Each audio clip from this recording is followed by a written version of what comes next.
Welcome to Saturdays at 7, Christian Scholars Review's conversation series with thought leaders about the academic vocation and the relationship that vocation shares with the church. My name is Todd Ream. I have the privilege of serving as the publisher for Christian Scholars Review and as the host for Saturdays at 7. I also have the privilege of serving on the faculty and the administration at Indiana Wesleyan University. Our guest is Monsignor James P. Shea, President of the University of Mary. Thank you for joining us. It's good to be here with you. Thank you. With its main campus situated above the Msgr in Bismarck, the University of Mary was established by Benedictine Sisters of Annunciation in 1959. By that time, the sisters residing in the monastery had been of service to Bismarck and what was once the Dakota Territory for 81 years. Approaching its 1500th anniversary, the sisters live under the rule of Saint Benedict. For the individuals unfamiliar with the rule, would you please describe its core commitments? Well, sure. The Benedictine order is the oldest religious order, so to speak, in the Catholic Church. And so, as you said, it goes back 1,500 years. Rome is oftentimes considered to have fallen in 476 AD. And so 4 years after that, in 480, Benedict was born in a little town called Nursia, which is now Norcia in central Italy. He was sent as a young man. He was a young Roman nobleman. He was sent to the city of Rome for his higher studies. And he found the city, which was then a Christian city, not a pagan city anymore. He found it in shambles morally, deeply scandalous, so soon after the age of the martyrs.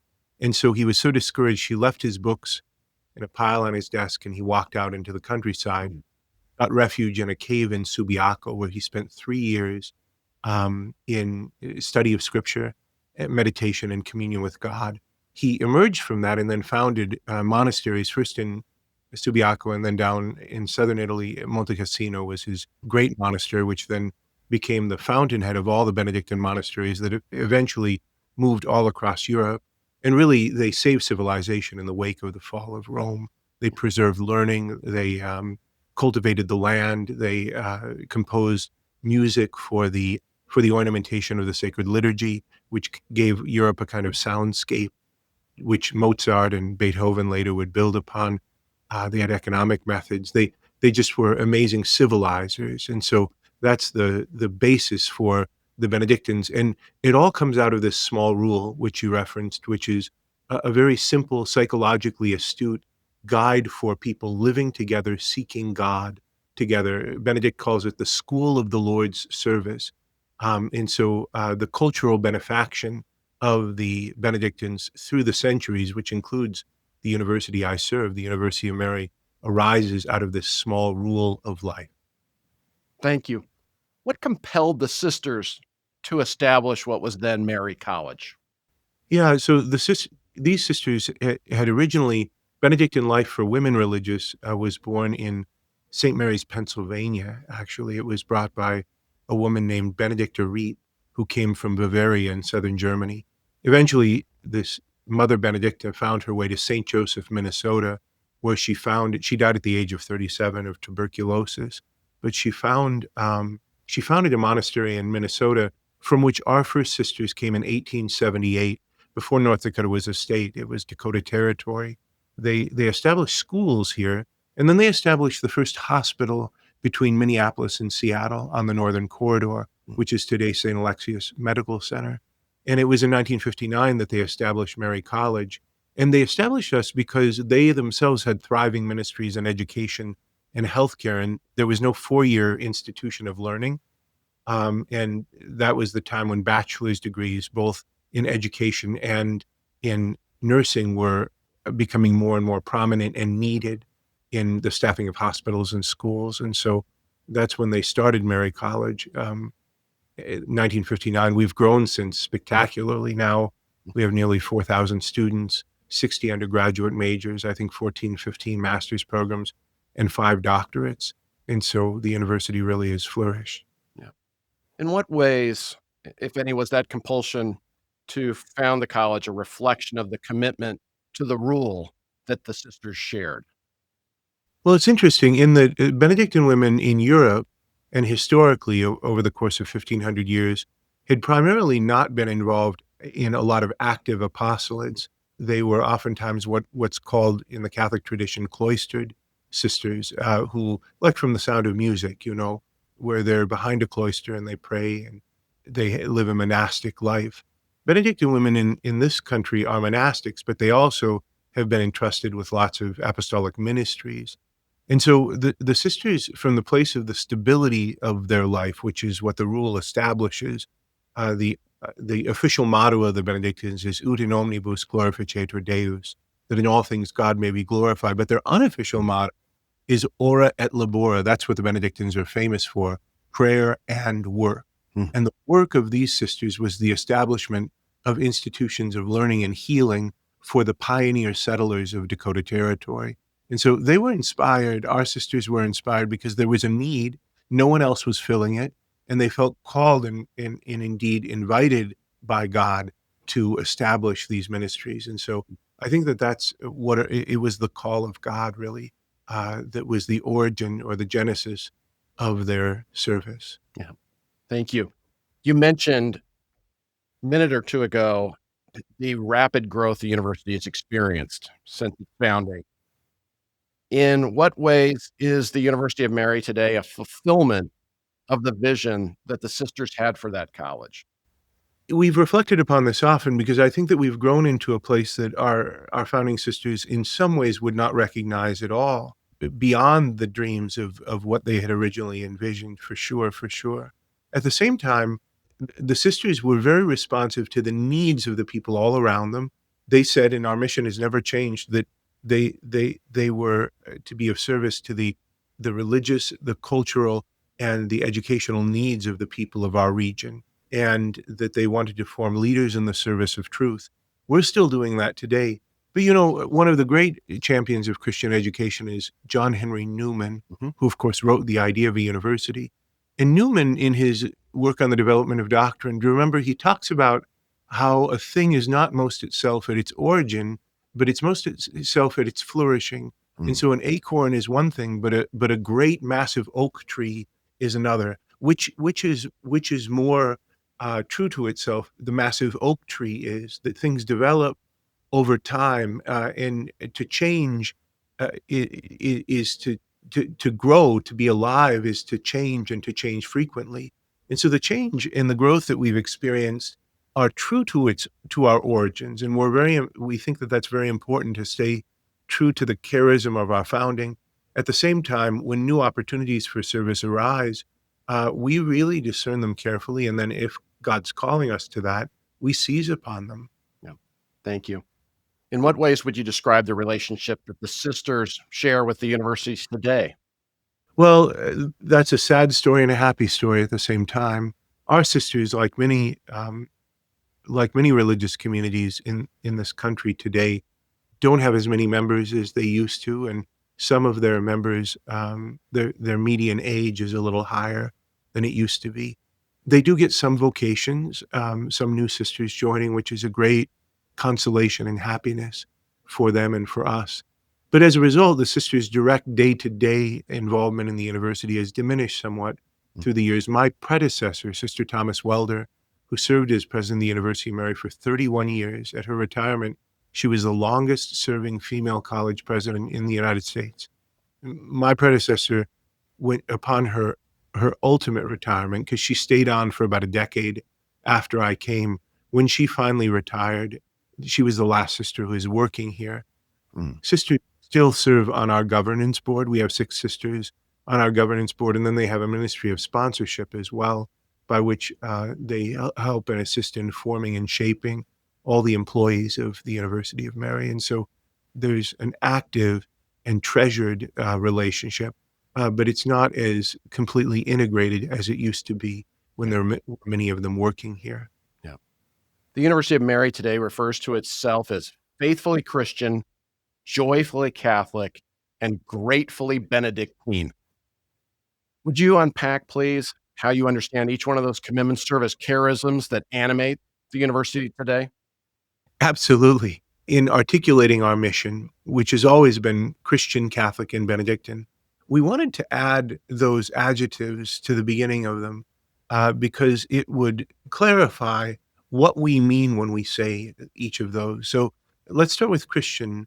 Do you remember at the beginning of Mere Christianity, C.S. Lewis says that he wants to do his best to articulate a kind of mere Christianity so that the word Christian isn't ruined, like he says the word gentleman had been ruined. In other words, there was a time when the word gentleman meant part of the landed gentry, and it had a very specific meaning. And then that meaning got sort of diluted down to something else, something different, because people said, well, do you have to own land? Do you have to come from a noble or a semi-noble family in order to be a gentleman? Surely not. A person can be a gentleman just by their demeanor. And Lewis says, that's fine. It's good to have a word like that, but it's ruined. It ruined the meaning of the other word. So now we don't have it anymore. He said the same kind of thing can happen with the word Christian, in which the fundamental faith commitment of an individual or an institution can be boiled down not to doctrinal commitments. Remember, Dorothy Sayers said that the dogma is the drama, not to doctrinal commitments or to a particular kind of fidelity or adherence to Christian teaching, not just principles, but it can be reduced down to a mode of behavior, a Christian ethos, a Christian history, which is emptied of its fundamental content. James Burchell, remember in his magisterial work on the dissociation of Christian colleges and universities from their religious origins, the dying of the light, which is this massive 900-page study, not of Christian universities of all kinds of different denominations, notes this, that there can be a kind of flattening out of Christian identity. We didn't want that to happen here, and so we kind of spell it out carefully, and then we added the moniker faithful, that our Christian commitment is not just sort of vapid values of Christianity, the sort of veneer or what you might find if you picked up an old bottle of whiskey on the beach and you smell it and, oh, there's you can still smell some of the good stuff, but it's a living and a vibrant commitment, which is drawn from the depths of Christian teaching and commitment and the transformative power of the gospel and the encounter with the risen Christ. And so that's why we say that we're faithfully Christian. Joyfully Catholic is super important because lots of people would never put those two words together. There is an understanding, I think, that Catholicism is this drab and joyless kind of existence. Again, C.S. Lewis at one point, who wasn't a Catholic, but Lewis said that he asked a little boy, "Who is God?" And the little boy said, "God's the one who's looking down to see if anyone's having any fun." And so that's how I think people can understand. People talk about Catholic guilt, those types of things. But we really find the Catholic tradition not to be confining or constricting, but a broad, capacious tradition in which all kinds of people. James Joyce one time was asked, James Joyce had, of course, a tortured relationship with the Catholic faith, but he was asked once, could you define the Catholic Church? And he said, oh, I would define it like this. Here comes everybody. You know what I mean? In other words, there's a kind of here comes everybody universal character to it. And when we think about the founding of universities in the High Middle Ages, universities were founded as projects of Catholic intellectual searching and exploration. That's the origin story of the Western University. So too, we find ourselves deeply enamored with and happy about our Catholic commitment as a source of true joy and holiness in life. And we think that a robust Catholic identity is something which can inform the lives of students, whether they're Catholic or not, and invigorate the minds, not just of students, but of our faculty, again, whether they're Catholic or not. Here we're with Ex Corde Ecclesiae, the Apostolic Constitution of John Paul II for Catholic universities, that universities arose originally out of the heart of the Church, and that we joyfully carry on that tradition today.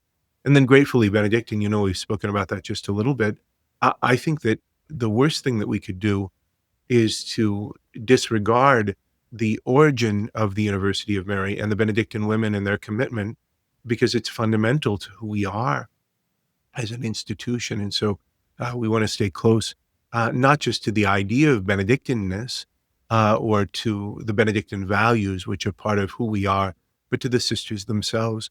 I always say to our faculty that the Benedictine values are not like they're not like cut flowers that you sort of cut and put into a vase and then suddenly they die. They're like blossoms on a tree. How? Because the blossoms on a tree are deeply connected to the branch and then to the trunk and then to the root. In other words, you have to understand that they're part of a living reality. And so that's why we're gratefully Benedictine. Yeah. Thank you. Want to transition now to asking you about your own story and your own calling to the priesthood. You began by studying philosophy and English at the University of Jamestown, but then transferred to Catholic University of America, where you earned a bachelor's in philosophy and your licentiate through the university's Basel Studies Scholars Program. At what point did you know the study and teaching of philosophy would prove to be important components of how you understood your vocation? I grew up a farm boy in the middle of nowhere in the last days before the internet. And so I didn't know nothing about nothing, really. I didn't know what the life of the mind could be. My parents were simple farmers, but they were also readers. Mm, Uh, and my dad in particular was a person who read a lot and was dialed into, okay, this is happening or that's happening. He was engaged in those kinds of questions. And so in just growing up in a devout Catholic family, the life of the mind is really treasured even in rural places, when the Catholic faith is lived out in that way. And so I went to Jamestown College, which now, as you said, is the University of Jamestown. That's a Presbyterian school, and mhm, I really loved it. Oh, it was amazing. Of course, the Presbyterians are extraordinary in terms of their intellectual ballast and tradition too. And so I had some of the best teachers of my life there at Jamestown and really came alive to the life of the mind. But I think, I knew even in high school that I would want to give seminary a shot at mm, some point. And so it is true that after my sophomore year, midway through my sophomore year, it was clear that it was time for me to go to seminary and study for the priesthood. And so that's the clearest answer to your question.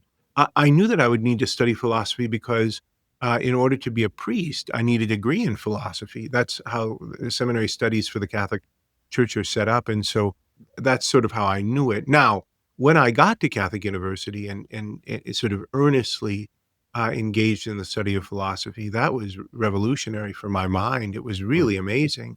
I had extraordinary teachers, people like Monsignor Robert Sokolowski, who's probably the greatest living phenomenologist in the world. And my thesis director was Dr. John McCarthy, who for a long time served as dean of the School of Philosophy. That was after my time that he was dean, but he had the makings of it already as a young scholar. And Russell Hittinger, mhm, Kevin White, all kinds of amazing people. Monsignor John Whipple, who's a famous metaphysician, was provost there at the time, and so I wasn't able to study under him. But I just came alive to the life of the mind at Catholic U in magnificent ways. I was really grateful. I have to say, one of the great gifts of my life, and this has given me what I've needed in order to do the work here at the University of Mary, despite any number of struggles and setbacks, is that I was given this great gift, one of the greatest gifts in the history of any human life, which is the gift of a good education. And mm, so that gratitude, the storehouse of it, has been for me the place where I can go to draw out treasure in every moment, in every decision. It's really amazing, and so I was transformed. Again, I was a farm kid from the middle of nowhere in the last days before the internet, and my mind is not the best of all minds, but my university education did prepare me as good as anything could have for, the ministry that the Lord has given me. I'm really grateful. yeah. So that farm kid that you mentioned, after being sent to DC, then was sent to Rome, and you studied theology at the Pontifical Gregorian University and the Pontifical Lateran University. In what ways did the time spent in Rome impact you? Well, we don't have time for me to say that, but to say a full answer. But let me try and encapsulate a few different things. Rome is a city, and recently, we had the election of Pope Leo the 14th, and in those days, the whole of all the eyes of the world, not just Christian and not just Catholic eyes, but all the eyes of the world were on the Vatican waiting for the white smoke. That's super interesting. Rome is a kind of crossroads, and there's electric energy in it. It's a city, probably you or many of our listeners have been to Jerusalem, which the scriptures call the true pole of the earth, remember? And so if you go to Jerusalem, there's a kind of frantic energy there, a kind of pent up tension, a kind of religious fervor, and a latent thrill almost in the air at all times, and electricity. And it's engaging, but it's also uh, unnerving and a little wearisome. If you then, get into a little bus and go up Galilee, everything changes. The air clears. It's just right. And the contrast is very remarkable. And all of a sudden, you begin to get a sense for both the drama in the Gospels and the contours of the life of Christ. Very similar thing in Rome. Rome is a city which is it's been on the main stage of history for millennia. And so to be a young man and to live in a city like that, the city of Augustus, the city of Cicero, the city of Virgil, and then the city of Peter and Paul, and all of the early martyrs who died there, and many of them buried in the catacombs just outside the city, and then the saints of the ages who have been in Rome: Gregory the Great, Leo the Great, Benedict, who we talked about earlier, Philip Neri, on and on. It's to be plugged into a great historical tapestry. And so I have to say that just the life there itself, and during the time of John Paul II, I was there in his final years. He was a great intellectual, but also an historical figure who had lived under both the communists and the Nazis.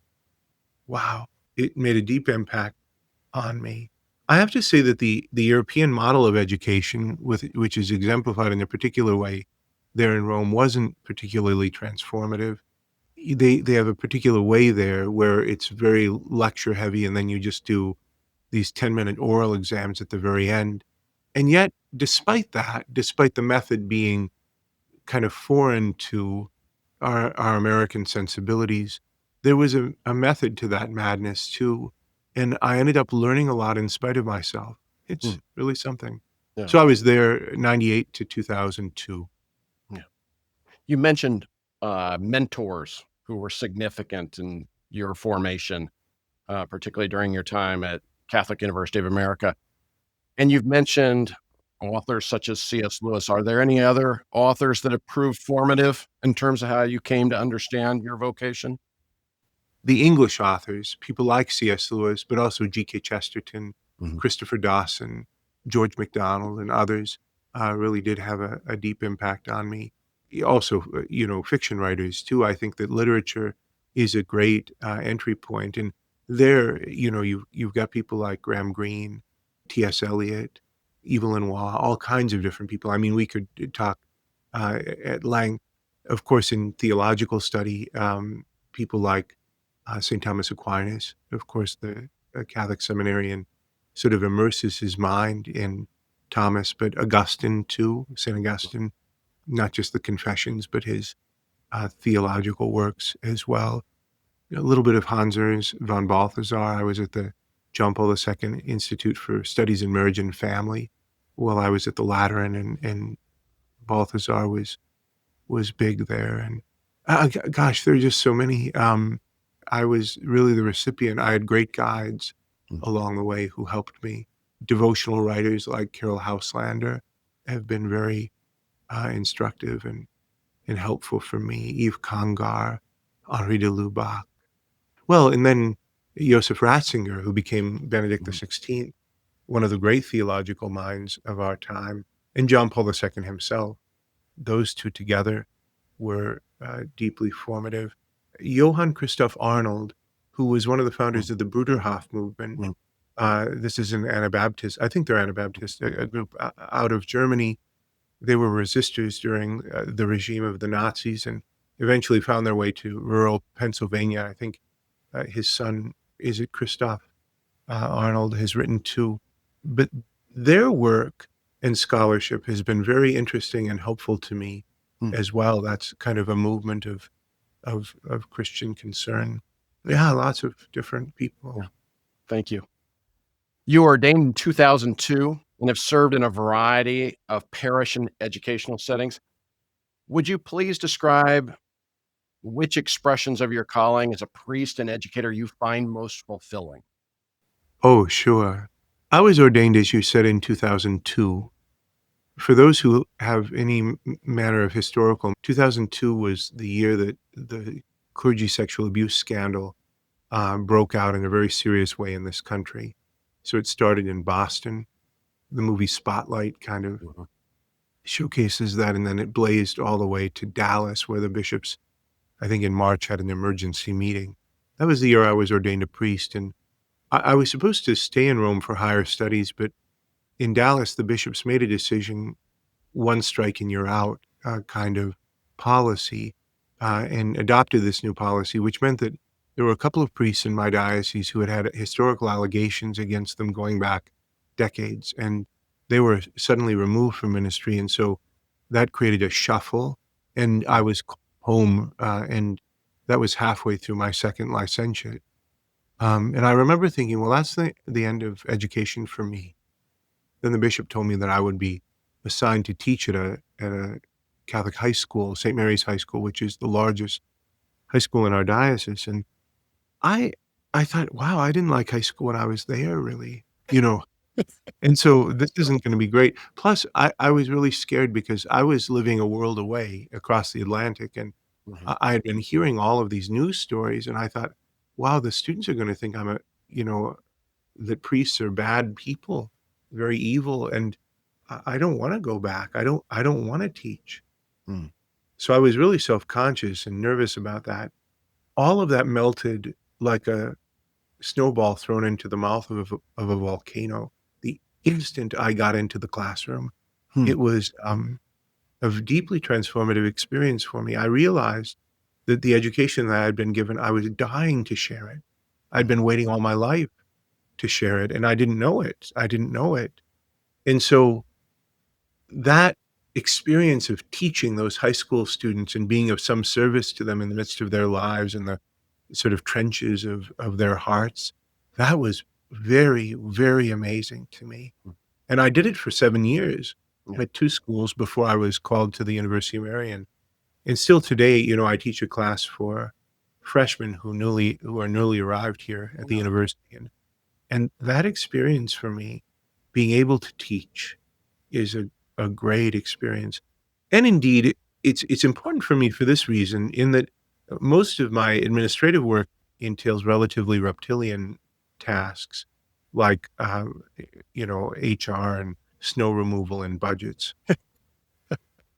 So I have to make a daily act of faith that the work that I'm doing is is making possible what I deeply believe in for others. In Yeah. other words, my professors are teaching on this campus every day.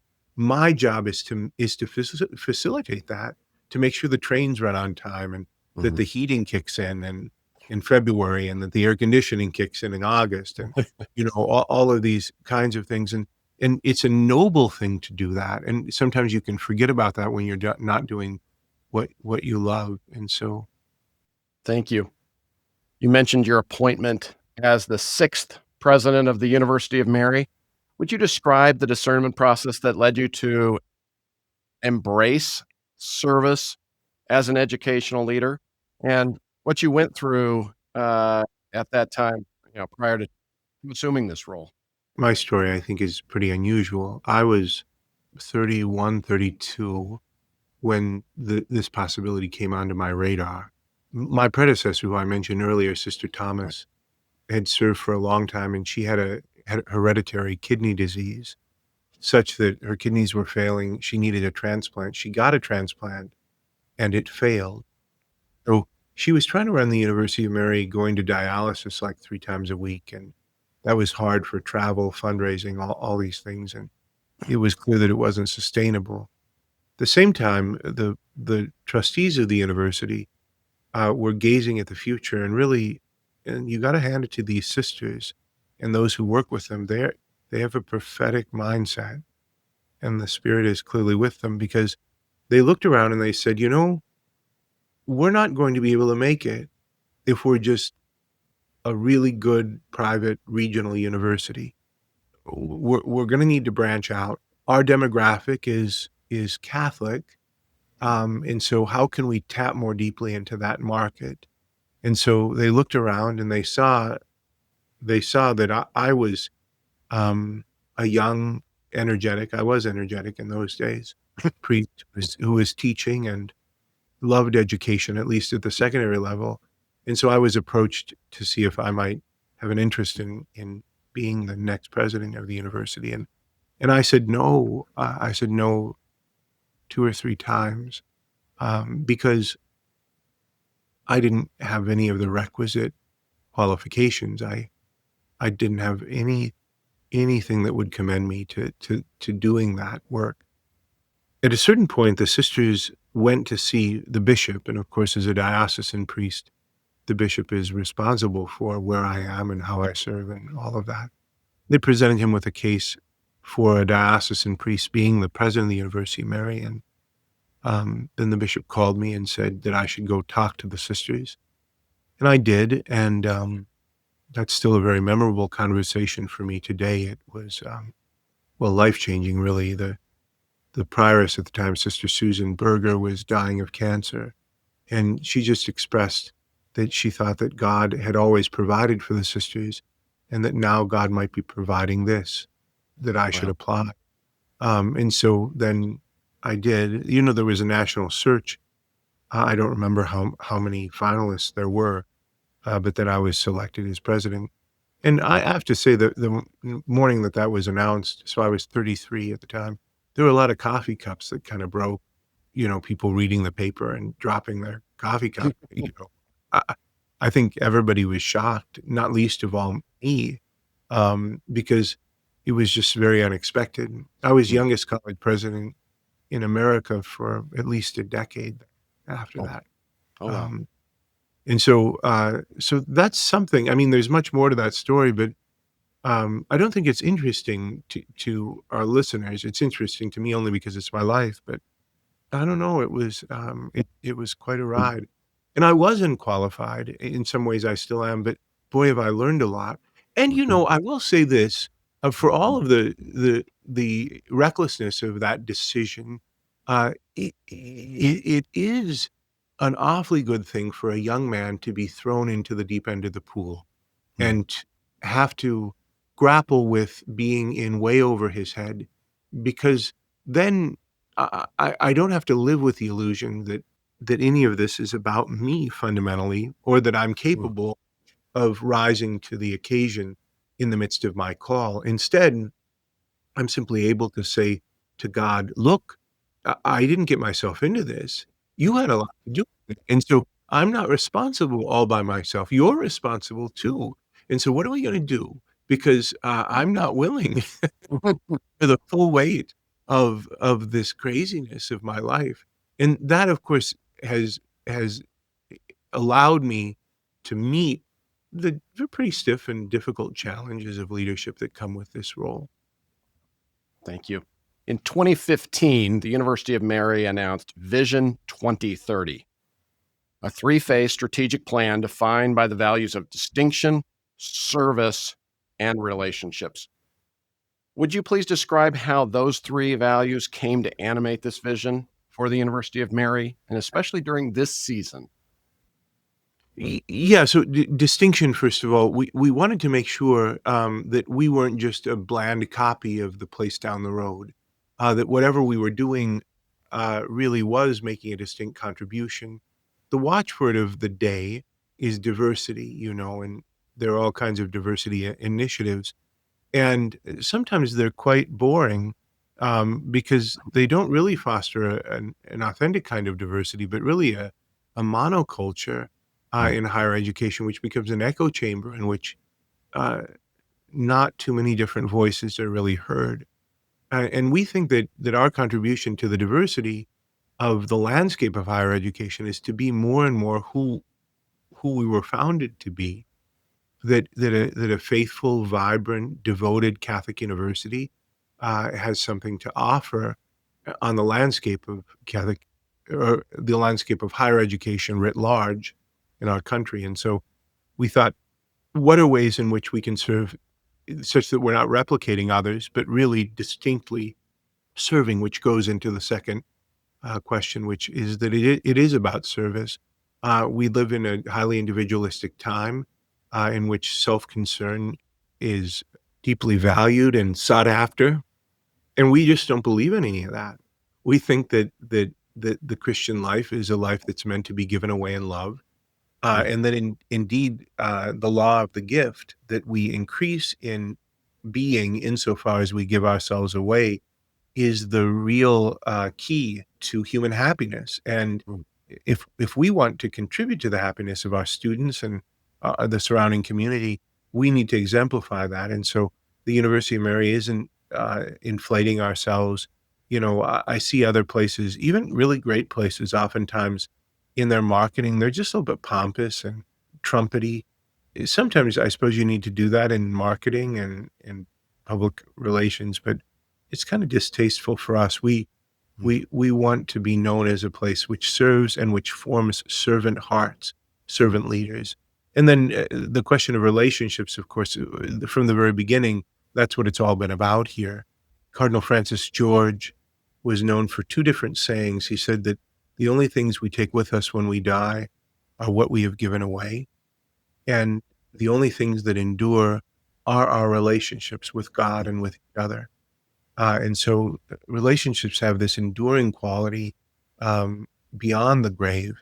To quote C.S. Lewis so often, remember in The Weight of Glory, he speaks about how those whom we interact with are immortal beings Mm. with eternal destinies. And if we bear that in mind, it changes everything about the way in which we talk to each other and see each other and know each other and all that.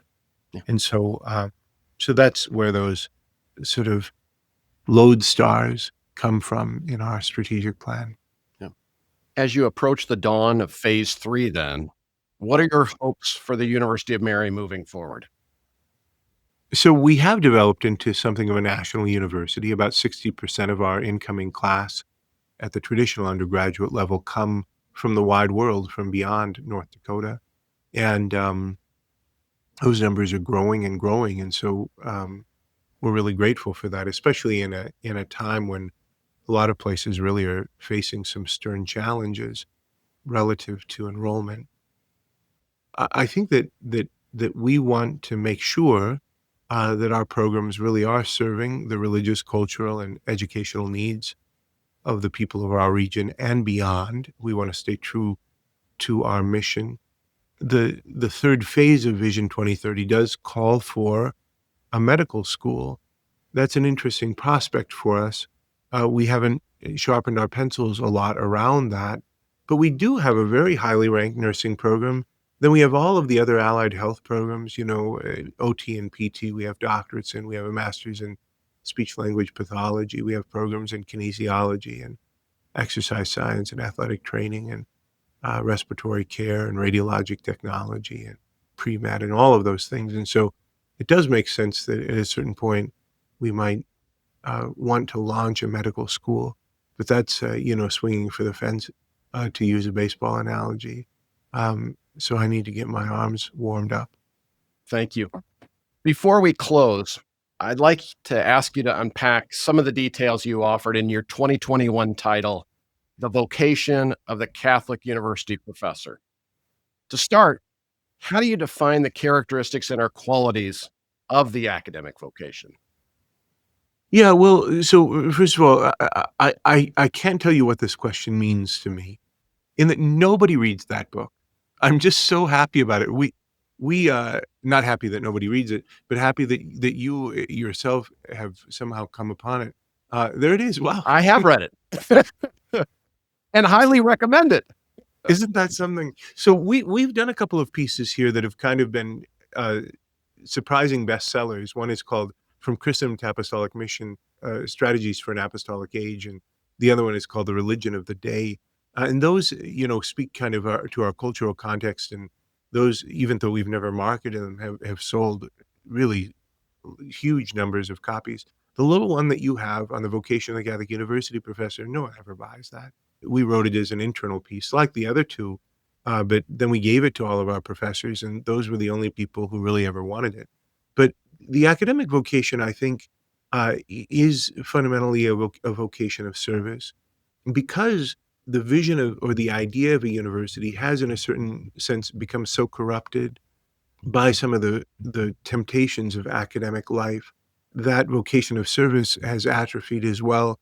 And I wanted to just speak into that, and to encourage those who teach here to metanoia, to have their minds changed Mhm. about what they're doing and why they're doing it. What I mean by that, I think, is that we live in a time where academic work is highly specialized.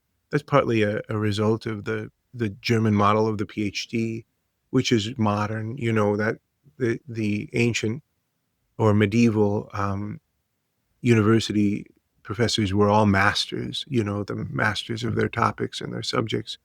Bonaventure and Duns Scotus and Albert the Great and Thomas Aquinas and others. And so there's this high level of specialization where it's easy to find a little scrap of territory and then guard it fiercely as your area of expertise, and the source really of your self-worth as a scholar, and your ability to contribute in the marketplace of ideas, to use a really unfortunate phrase. And I just think that that's not the point at all. To become an expert in some small area, to earn a PhD, is helpful insofar as it exercises and trains the mind. It activates the critical capacity and all of those things. We have to remember that the intellect is the highest power in the human soul. It's the highest of the human faculties in classical and Christian anthropology. And so pride of mind then becomes the great temptation Mm. for the scholar, and it can really be corrosive and insulating. It can make the capacious, broad adventure of learning, and the mind that Cardinal Newman says the university exists to form, which is able to form a philosophic habit of mind whereby connections are made and all of reality is knit together in the exploration of reality, using the various disciplines, all of which, including theology, all of which are complementary and look at reality from different aspects and facets, as though examining a precious diamond. That's the way to go. The corruption of the ancients used to say that the corruption of the best is the worst. And Mm. so when something is so noble as the intellectual life, Sir Talange here is a great commenter on the intellectual life. Mhm. When something is that noble and worthy, when it's corrupted, it becomes absolutely the worst. And so you have this strange phenomenon in which, universities used to be the place where the culture and the church did their thinking, and whole civilizations would look for guidance. In the Middle Ages, it was the crown, the church, and the university. Those were the three poles upon which the whole of society and civilization depended. And when the church was, for instance, locked in the Great Schism, it was to the universities that she turned to resolve some of these questions. Who would think of turning to universities in that way Mhm. to that's just that seems very foreign. It's because our abdication of our fundamental vocation, to explore with rigor the whole of reality, and to be interested not in everything but in everything.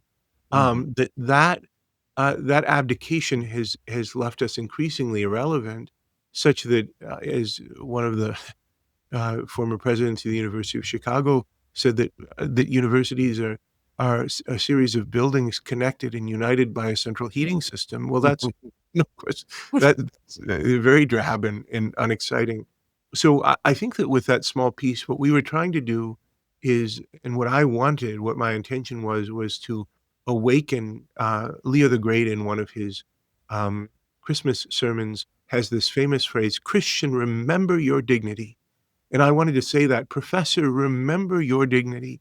Remember that you're calling to teach, to have young, immortal souls so supple and so ready to be shaped and formed by you. To have such souls entrusted to your care is a great honor and privilege, and it's meant to be taken seriously. And that happens when your own vocation is approached from the vantage of service and humility and a deep energy and joy for good in communion with God and His purposes for you and for our students. So that's what that book's all about. But nobody's ever read it, and so I'm, wow, I'm impressed by you.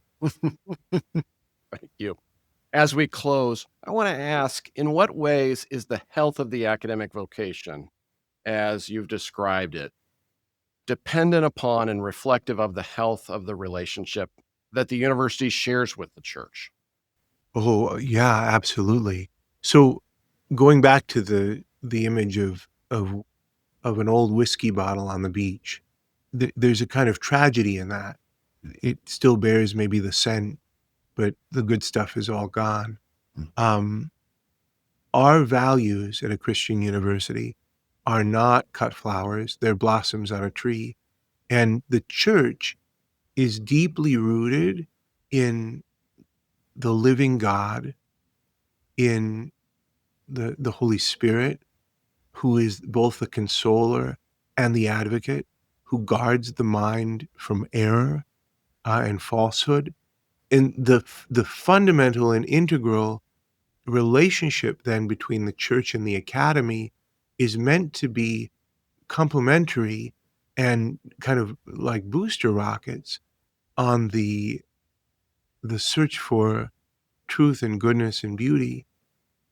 This idea, which is modern and also wrong, not everything that's modern is wrong, but there are some things that are both modern and wrong. One of them is the idea that the mind is most free when it's untroubled by authority. This is a very terrible idea, and it's not borne out at all historically, intellectually, philosophically, theologically, in literature.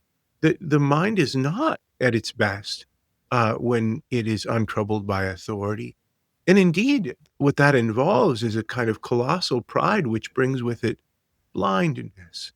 Um, because we are, for all of our creativity and promise and all of our uniqueness, each of us, and our generation itself, for all of that, we are bearers of a tradition which we pass on from. Chesterton said this, that education is the soul of a society as it passes from one generation to the next. In the same way, we bear a great and worthy tradition. We're the custodians of it, and the world is counting on us. God is counting on us to pass it down to the next generation because we received it. This goes back to my gratitude for my own education. I would be just a hapless jerk and a deeply ungrateful oaf if I wasn't giving all of my energy to providing an arena in which the same thing which happened to me can happen for others in a yet deeper and more beautiful way, such that the truth and the desire for the truth grows and doesn't atrophy with the passage of time. Yeah. And so I think that the idea that somehow the church is going to interfere with the vital work of the academy, that's a spirit of fear which is not justified. And of course, you can point to occasions in which church authority has overstepped its bounds or meddled in areas that didn't respect the proper autonomy of the arts and the sciences and professions. But in our day, the tendency is toward the opposite. and it's left us impoverished. Yeah. Thank you. Thank you very much. Our guest has been Monsignor James P. Shea, President of the University of Mary. Thank you for taking the time to share your insights and wisdom with us. I'm so very grateful to be with you, and God bless you. God bless the amazing work of Christian Scholars Review. Very grateful. Thank you for joining us for Saturdays at 7. Christian Scholars Review's conversation series with thought leaders about the academic vocation and the relationship that vocation shares with the church. We invite you to join us again next week for Saturdays at 7.